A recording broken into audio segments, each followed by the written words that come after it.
Welcome to You're Not Alone, the podcast that brings you real stories of strength, hope, and resilience.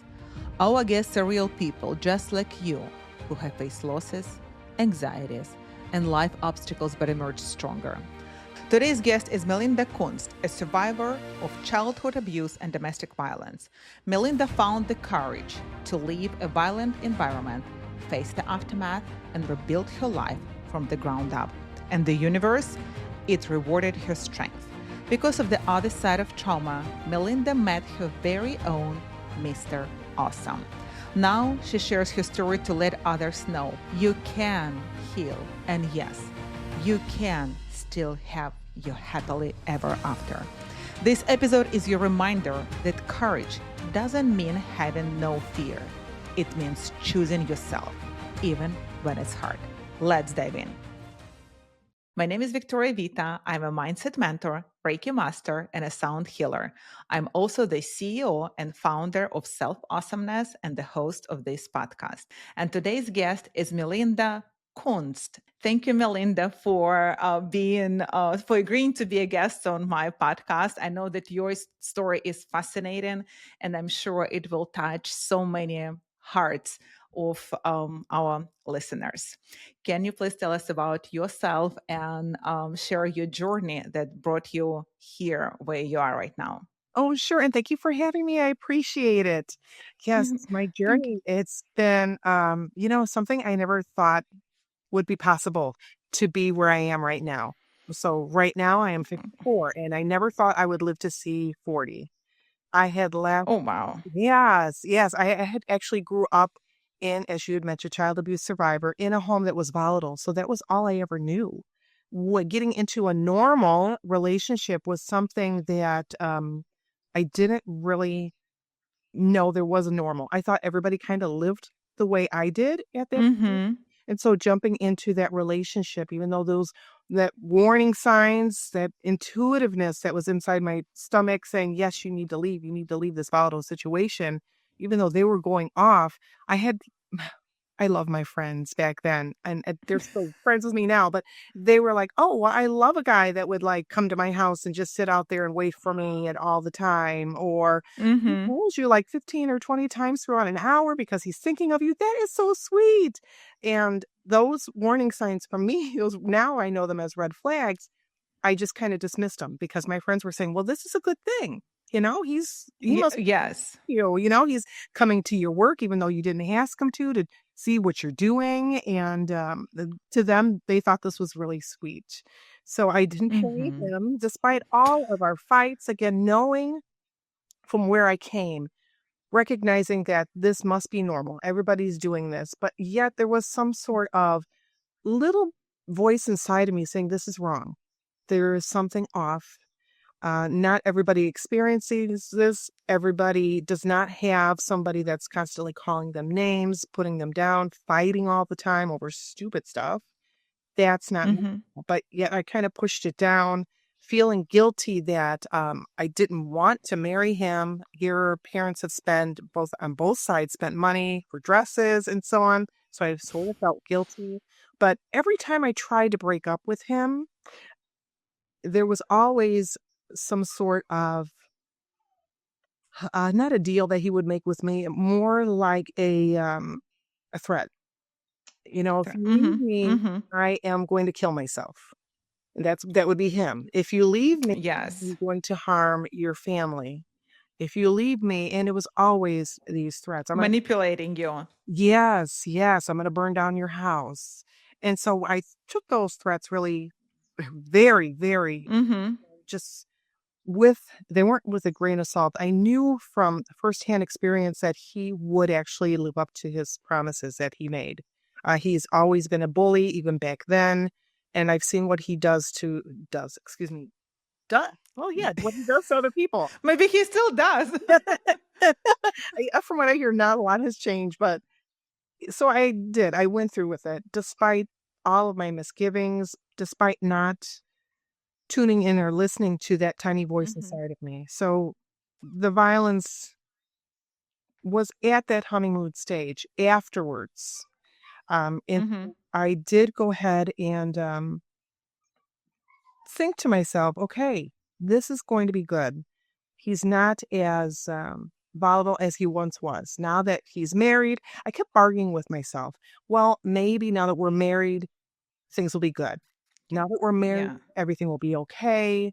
And Mm-hmm. we won't have. Kind of trying to convince yourself that it will change. That's perfect. That's it. You hit the nail on the Mhm. head. I kept doing that. And I would do that, continue to do that throughout our marriage. Maybe once he gets a better job, once I get a job, once Yes. kids, maybe he'll settle down. Because his mom said, well, once we had kids, his dad settled down. So, Mm. light bulb. Hmm. And I knew the dynamic of his family. I saw that dynamic of the family Yes. they were volatile. They had fighting. And the mom at that time had just entrusted in me and told me that there came a time where people had intervened for her.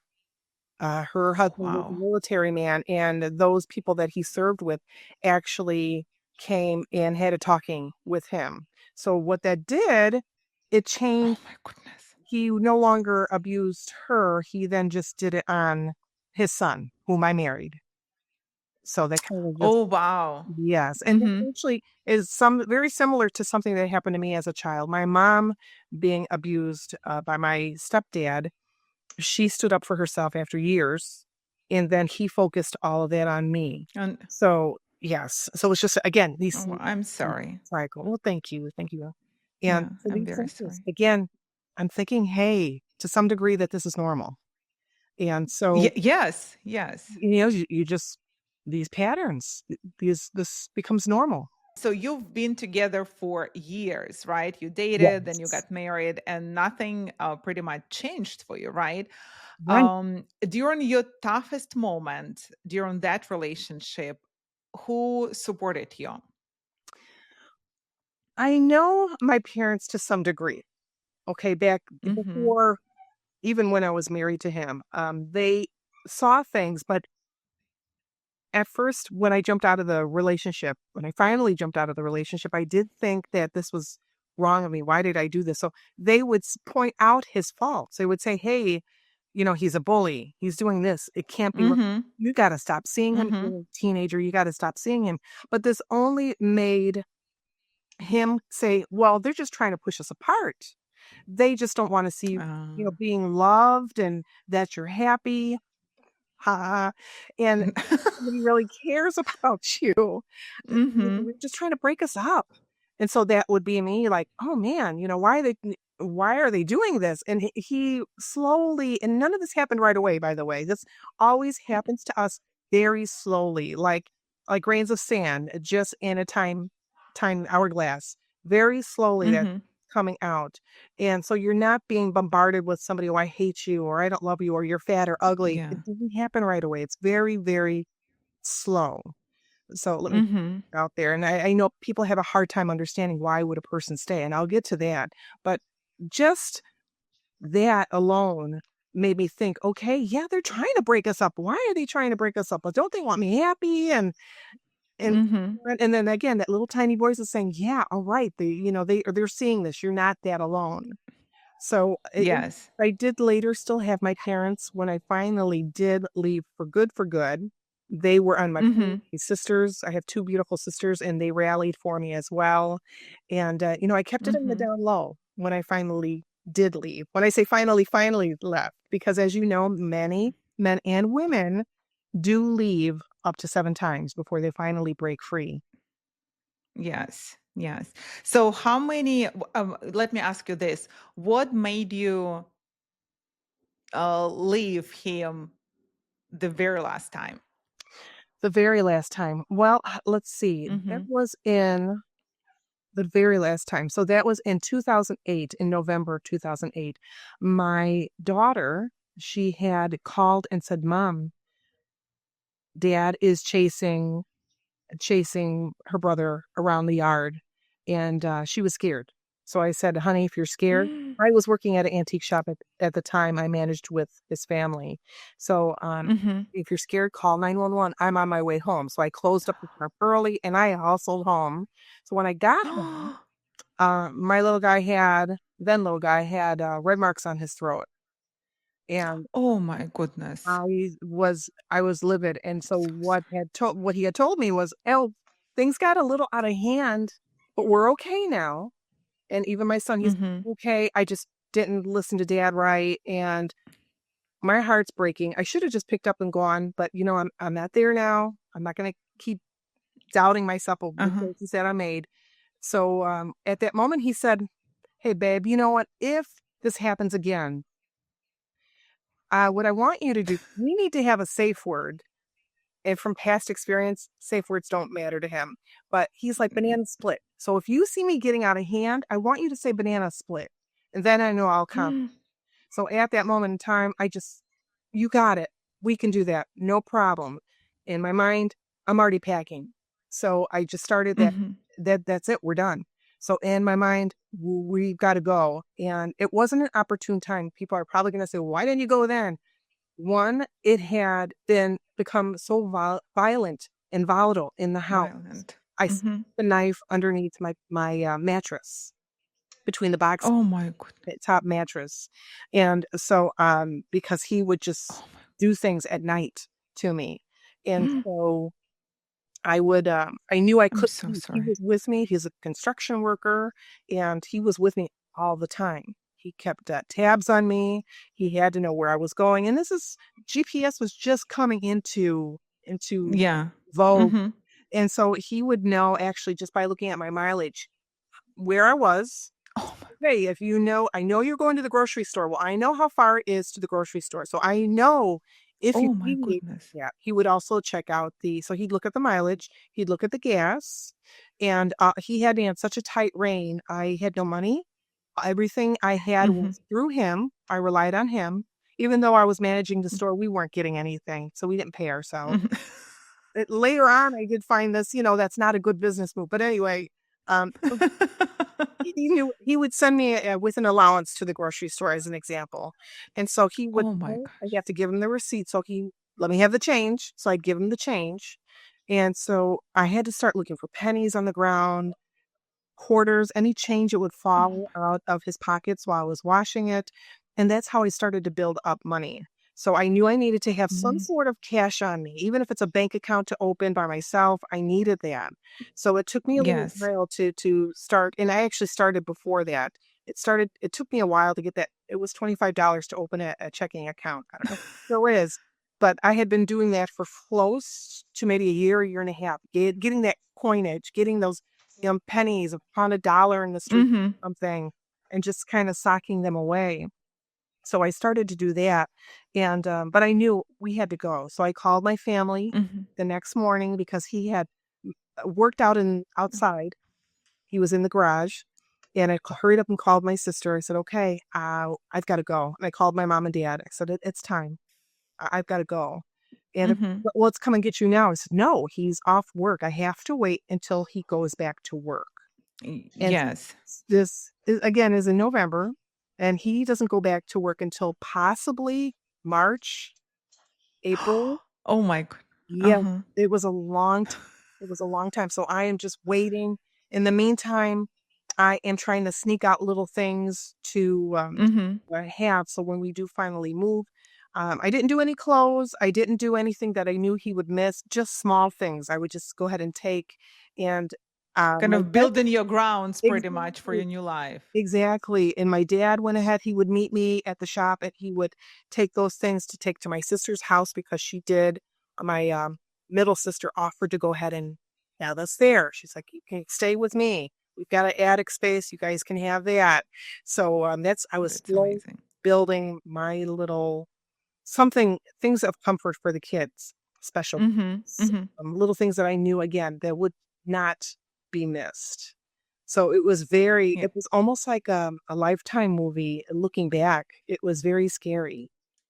It's a very scary movie. Yes, it is a very scary movie. I'm really sorry that you had to go through that, Melinda. I know that a lot of women, they probably facing the same life-threatening situations at home, but they don't speak up, right?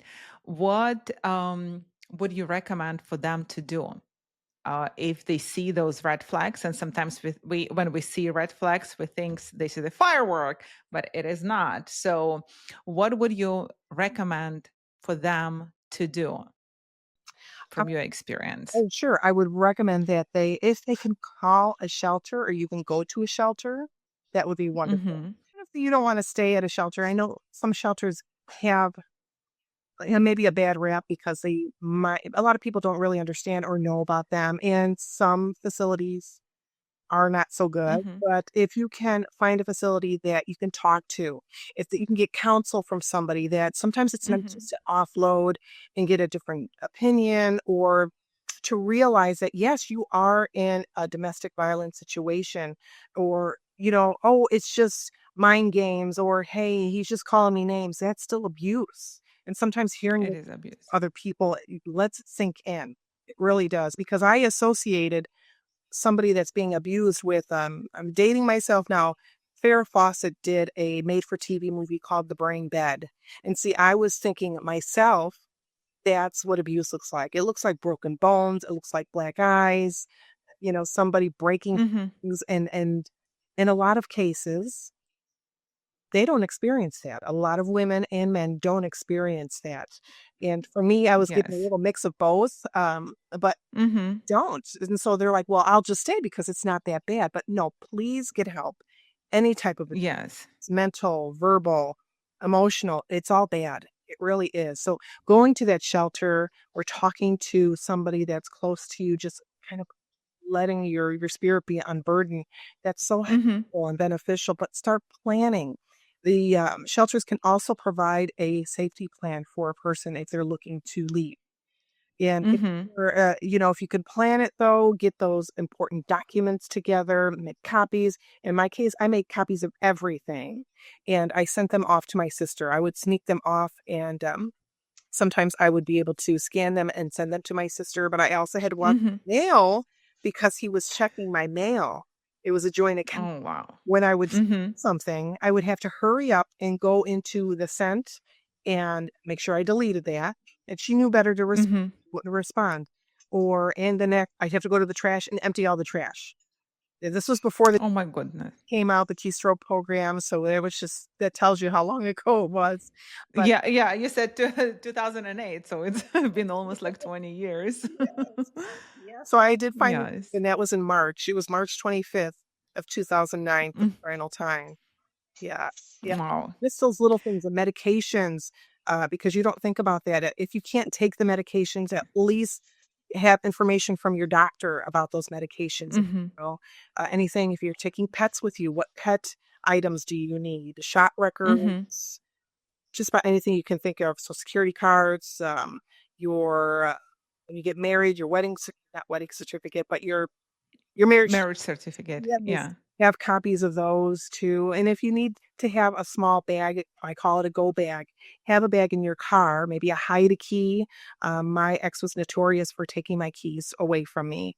And so I would be locked out of the house in the middle of the winter. Mm-hmm. He Oh would my take goodness. keys from me. So if you can get a hide a key and put it maybe in the car or get one of those rocks. They have those hide rocks too that Mm-hmm. some man or woman doesn't know about. Hide that.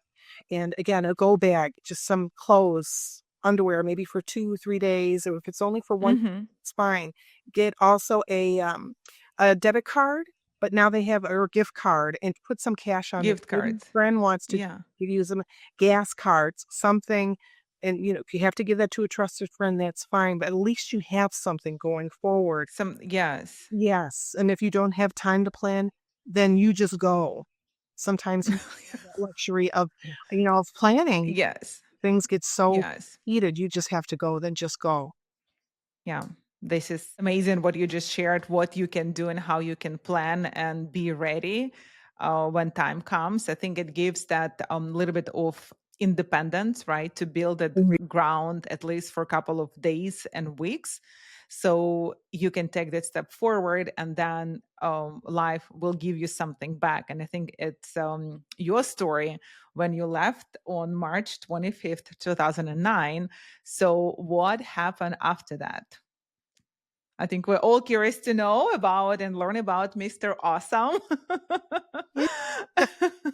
Well, after I was a hot mess. I mean, actually, he did Yeah, he did it by there's not too many places where I could have hid. So, so he did just reasonably by deduction figured out where I was. So he did show up. My ex of did. course. And so it was volatile. There had been like stacks and stacks of police reports and protective orders that I filed. Um, Mhm, mhm. I went and found out that someone confided in me that he had somebody stalking me because I couldn't figure out how does he know where I'm at. He would say, "Oh, I know you didn't take your car to work. Where's your car?" Or he's like, "Oh, you really look Oh, cute in that dress you wore today or those pants today. mhm. It's something different in your hair." And it's like, I know he's at work. How does he know? So How does he know? he gave money to somebody to stalk me and give him pictures. And then later on, he did also put a hit on me. So for Oh, 3,000, wow. he gave somebody some shovels and a camera, and they were supposed to take care of me. And thankfully, Oh, I'm so people sorry. they came forward and said, "Okay, I can't do this." And so they did give an affidavit to my attorney, my then attorney, and police.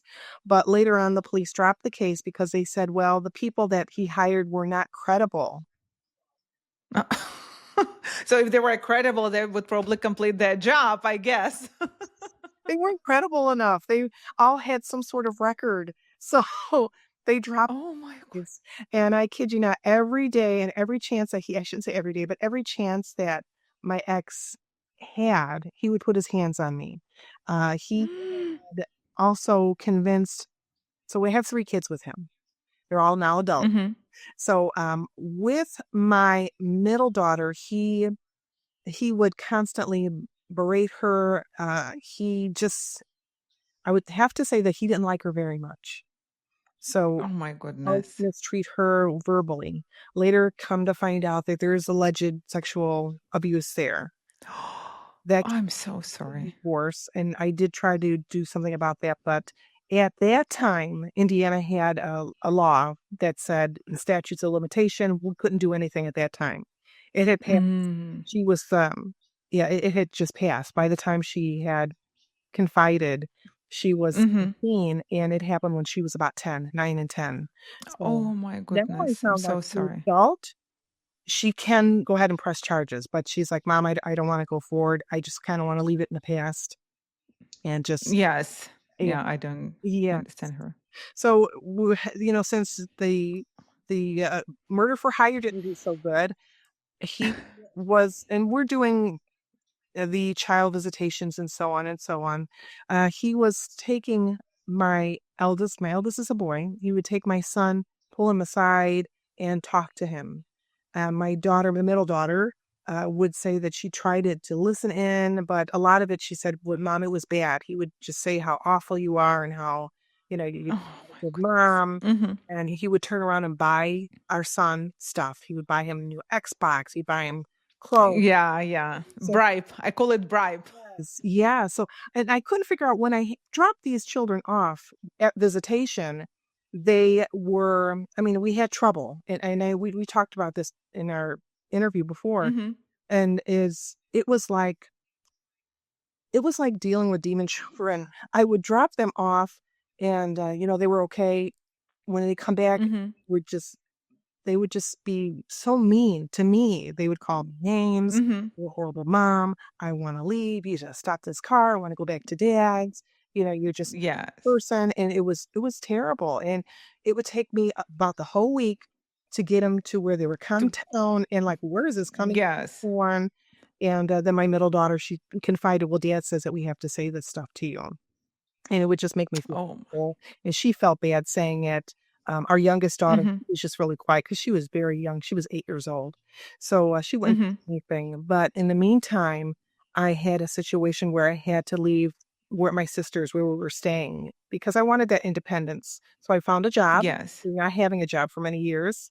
I had been and said, Congrats. yeah, so I found a job, and, I wanted to find my own place. So we did narrow Mhm. it down and, found an apartment and upstairs because I wanted to make sure I was going to be secure.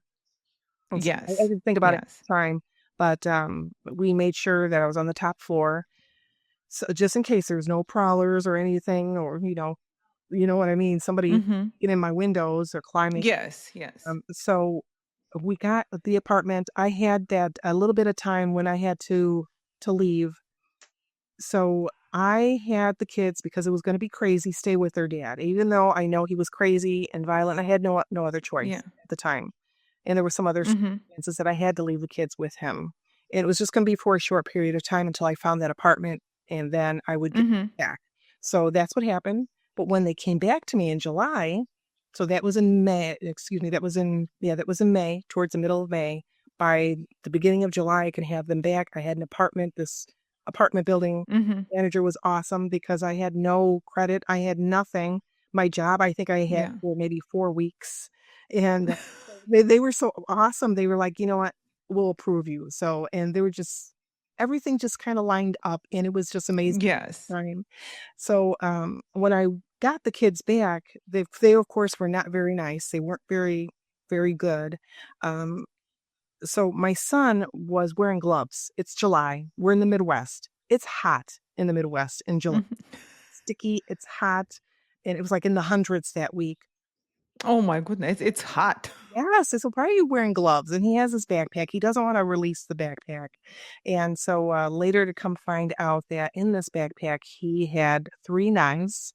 He was told he was supposed to, him and his sisters were supposed to stab me in my sleep. Oh my He goodness. also started a small fire in my apartment, and I took him back to dad's. He wanted to go back to dad's. He's like, "I wanna go to Mhm. my dad's." And so, I did drop him off there. I did. It was a hard thing for me to do. I didn't call the police. Yeah. I was actually on the phone with my attorney during all of this when I'm finding out that he's gonna kill me, he wants his sisters to kill me, Oh my and goodness. that he started the fire. So my attorney is hearing all this. We re in real Oh my goodness. And so, yeah, he's like, "Melinda, give him back." At first, he's like, "Call the fire department." He says, "No, he just started it. I was able to go ahead and I found it and stopped Mhm. it out. So no one's got harmed. Everything was okay." So he's like, "You really need to call the police because, if this is very dangerous for you." And then he goes, It is. back to dad. Give him back to dad. Go ahead." So on his advice, and, it did hurt my heart, but I did give him back to dad. And of course, dad said, "Oh, I don't know anything about this. I don't know why he would Of course. steal. Yeah, of course.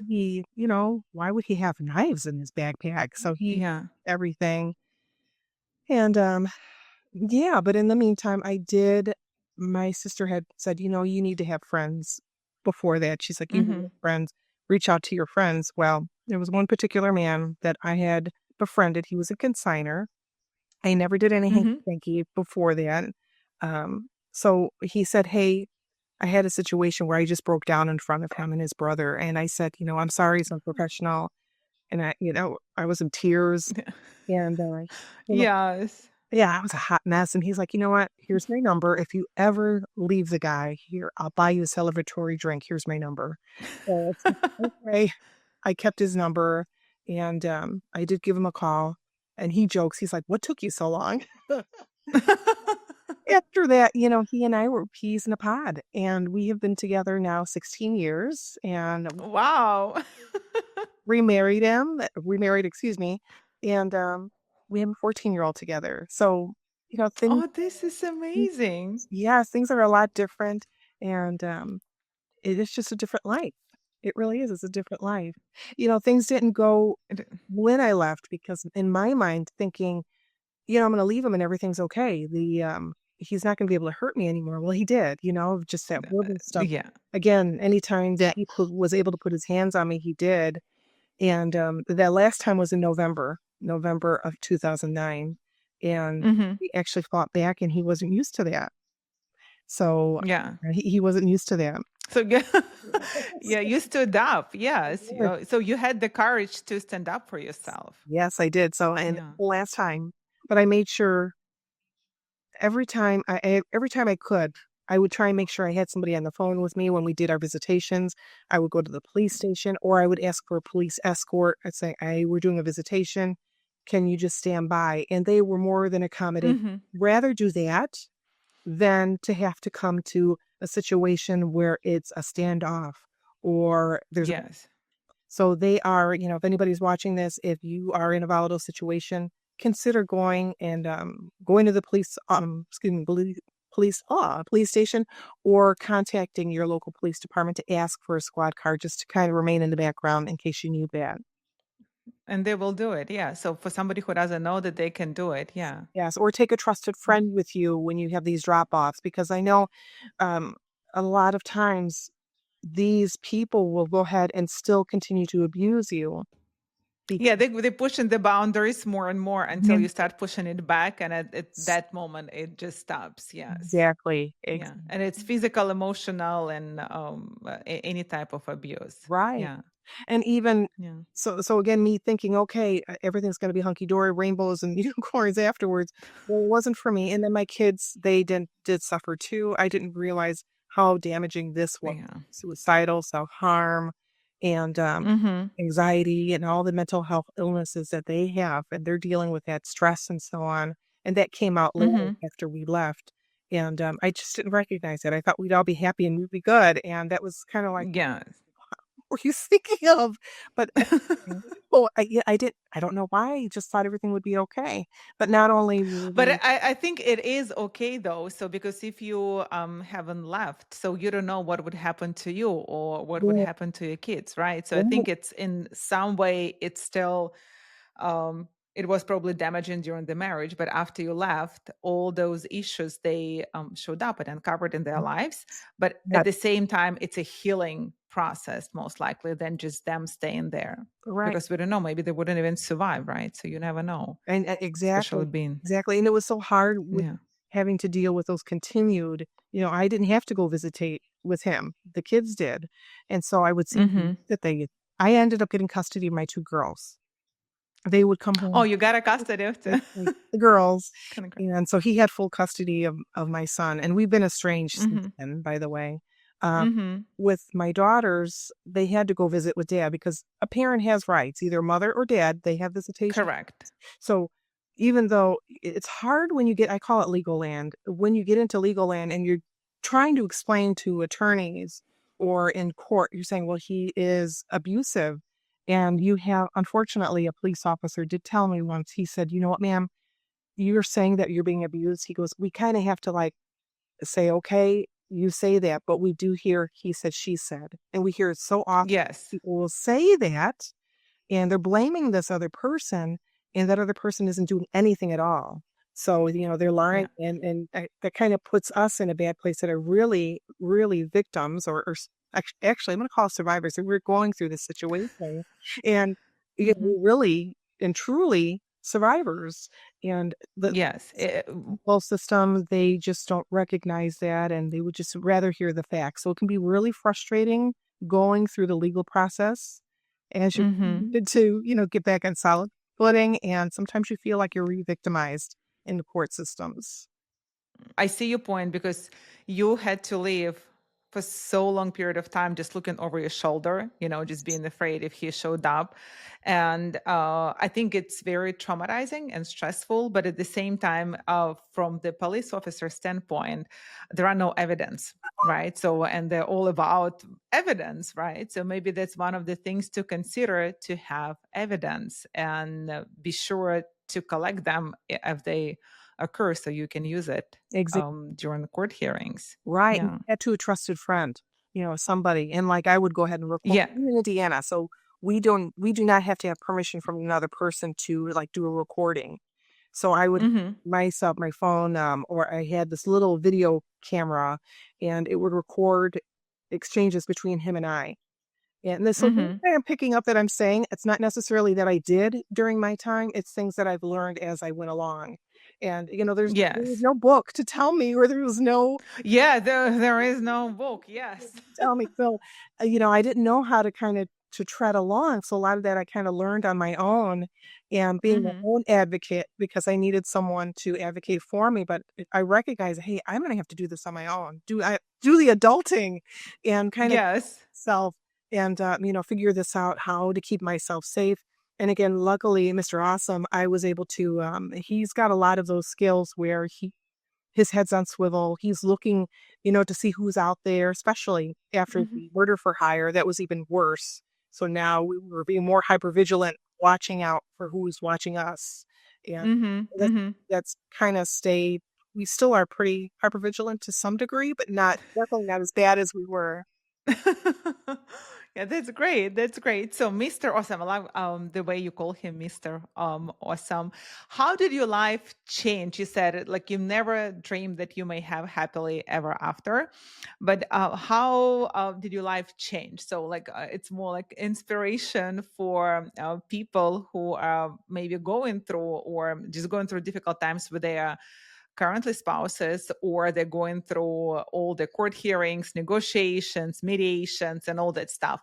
So, but there's a light at the end of the tunnel, right? And you never know where you can meet your Mr. Or Mrs. Awesome, right? So, how, how did your life change when you met him? It changed a lot. For both of us, actually, for both of us, because he had had some women in his life that had been abused, but he was there mainly for comfort and, okay, I'll get you through this, I'll help you, and so on. But that was it. So when we came together, he wasn't used to somebody that had PTSD. I had Stockholm Hmm. syndrome. I had anxieties. I'm jumpy at everything. I apologized all the time. And, all these little things that I had, these little phobias, if you want to call them that. So he took that and he was just very kind. And I had not really had any men in my life that had took that time and was patient. That Hmm. and, even when I was, like, jumpy or crying for no reason, it's like, "Why am I crying for no reason?" Not Yeah. triggers and so on at Hmm. very early time. He was just very kind with and he's learned a lot along with me on this journey, and, he's been able to just be able to see me. I don't have to put on airs. I don't have to wear clothes a certain way or to pretend I'm something I'm not, or I And apologize all the time, as you said, Right, right? right. I don't have to, even kind of put my own self down or to be quiet. I can be as Hmm. bold as I want to. I can do this with my hair. Your hair are awesome. I told you, right? That it's just amazing. I can listen to whatever music I want. I can go out when I want. I don't have to call him, to let him know where I'm at. So I guess you can go to a grocery store and nobody checks your mileage. Exactly. Exactly. And Wow. I love him so much. Yeah, he's my best friend that he goes everywhere with me anyway. I mean, we're almost always Hmm. together even now. I love to come home and I know what's coming home to me is Oh, be home and I know he's going to be there and I love him to bits. And oh. before, I didn't have that. I would have this like it was like a stone in my stomach.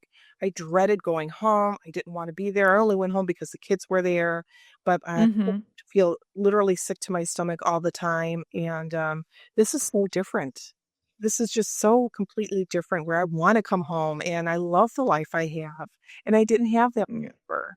It is an amazing story the way you met him, and I think we do meet our people at some point in our time when we need them the most. And it looks like he showed up in your life when you needed him the most. And as you said, he learned with you something for himself. Right, right. Yeah, Now, don't yeah. get me wrong, I was not looking for romance when I was Oh, I'm sure it wasn't on your the top of your mind. exactly, last thing I wanted. But yeah, it's funny, Yes, those God moments, how he like you said, when you need that person or that situation, yeah. it comes to you, and that's what happened. Yeah. Oh, this is amazing. This is very actually beautiful and inspiring story. But Melinda, you also said that you are now an advocate for women who goes through abuse, right? Well, So can you please tell us a little bit about that? oh, What you do and to support? I also help men too. Since sharing my story in 2009, I people just came out with love. I was kind of skeptical and a little Mhm, frightened of sharing my story, so I did it in a very public mhm, way. I came out on Facebook and MySpace, and I started sharing what I was going through. And I would have strangers, I would have people that I've known for years start telling me their own stories privately. And no, Mm-hmm. except my own self, I was my own worst enemy saying, "What a stupid woman you are," and so on. "You stayed so long." I was beating my own self up, but I never had anybody come out and say, "You know what? Why did you stay so long? Why didn't you just leave?" Mm-hmm. And, I was lucky. Because it's easier to say than do, though. Yes, and Yeah. so many Mm-hmm. of and I hear from many women, and they're like, "Oh, my aunt or something, why did you stay?" And why don't you ask why don't they ask, why do these men or women, why do they abuse? And Mm-hmm. so Yes. glad that I didn't have that experience yet, but people don't recognize, well, I stayed because I was fearful we would lose our health insurance. I had no money, I had no job, I had no car, everything was in his name. I didn't know about church. What about church? Am I gonna lose my church? And when I went to my pastor and told him what was going on, my then pastor, what was going on, and I was thinking about divorcing him, he's like, "Well, you know what the Bible says about abuse and about leaving and about divorce."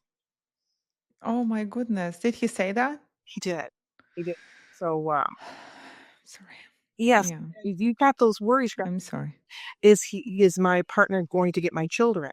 Is he gonna get custody? Because he's already threatening, "Oh, well, you'll never get the kids. You'll never get a penny in." Yes. And, you won't get the house or anything like that, and that stuff I Mm. didn't want it was all material anyway, I didn't need that stuff. I just wanted to be done. And so Yeah. when somebody is in that volatile situation, they have their own personal reasons why they stay, and it can be tough, Correct. hard for anybody to understand, and you just have to be patient Mm-hmm. with that person, and they'll leave. Sometimes you have to hit rock bottom, and that's where I was at that time. I was at rock bottom, very suicidal, trying to think of ways to unlive myself, and, I knew that, if that didn't happen, it was gonna be him or me situation. Mm-hmm. That knife under my bed, that it was just getting to that point. This is crazy. It was Yeah. it was crazy, and like I said, now looking back, it sounds, like, surreal compared to the life Yeah. we have now, Mm-hmm. and just I have chickens, and we have animals, and, yeah, I love being home. I had to find different Mm-hmm. ways to, heal, and that led me on, just this wonderful path and meeting different people, drum circle, Mm-hmm. and, that led me to, again, the further advocating, and I was able to start speaking out at different venues, with different organizations, with CASA, that is with Court Mm-hmm. Appointed Special Advocates, which I am now as Mm-hmm. St. Jude House, Congrats. one of the places I did stay on several occasions. I now do talk there to the survivors and, Oh, okay. That's mm, amazing. do business and Yeah, this actually really helps for people to understand they're not alone. Because as mm, you said, you're scared. You don't want to talk about it because mm, it's like, why did I stay? Or why am I not leaving? Or kind of you feel ashamed that you are staying with, or you live with this person, right? It's a lot of things going on through somebody's mind. And I think you being an advocate for domestic violence situations for men and women, it helps them to realize they're not alone, and there are people who can support them, they can actually feel connected to somebody, and this is something that makes them feel um, that they have community exactly. that they can go to. Yeah, yeah. Exactly. So I became a coach, a life coach. I'm also a trauma-informed coach. I branched out in different modalities as well. Hmm. Hula hooping, of all things, has been one of my passions, and now I'm doing the sound healing too. Mm. All of these things kind of together with meditation, affirmations, Yes. and just moments alone outside have been such a great foundation for me to start healing. So healing is different for everybody, and I know it's gonna be lifelong, and I'm okay with that. I'm a Yes. lot better than I was, and it's just finding out what works for you, whether it's Hmm. therapy, whether that might be the Reiki, or that is Yes. maybe animals are your thing, or music, Hmm. tree, and so on. It's finding out what works for you, and then do it. Do it, even if Yeah, just it's try different things, right? And continue doing them. Yeah. s Yeah. s Okay. Yeah. That's beautiful. Yes. Thank you very much for sharing your story. Can you please share your final encouragement message, your legacy message with the listeners? Oh, sure. Don't give up. Whoever's out there listening, Oh, don't give up. There is light at the end of the tunnel. You will get through this. It's going to be hard. I'm not going to sugarcoat it and lie. It's going to be hard. It's going to be really rough. Some days you might be crying. Some days you'll be laughing because things that your ex does is going to be like, oh my gosh, I put up with that. And it sounds funny when after you leave and you see it with a different pair of glasses, like rose colored glasses that you take off. And you see this person for what they are. And you're like, well, how did I put up with that? But just know that there is, again, light at the end of the tunnel. In a year, 2 years, 3 years, your life is going to look so different. So please don't give up. And if you need to talk Okay. in here, I do have a group called the Survivors Cafe on Facebook. It's a private group. You can always message me, IG, on TikTok, Yeah. and I'm also on Facebook as well. So I'm always there to listen, and I'm there for you, and I understand. Thank you. Thank you, Melinda. This is very amazing and beautiful. Don't give up no matter where you're going through. Just keep pushing through because it will be better. As it turned out for you, right? So you met your Mr. Awesome and have a life that you have never dreamed of, right? You can find more information and you will be able to connect with Melinda by following the links below this episode. And if life overwhelms you with constant challenges and pressure, download my 3 favorite techniques to boost your calmness that will help you to stay grounded and live in the present moment. Thank you, Melinda, one more time for sharing your experience and encouraging and motivating story. I wish you the best of luck, and I'm sure we'll talk later. And listeners, please don't forget to subscribe so you don't miss another powerful story. And remember, no matter how tough things get, you are not alone.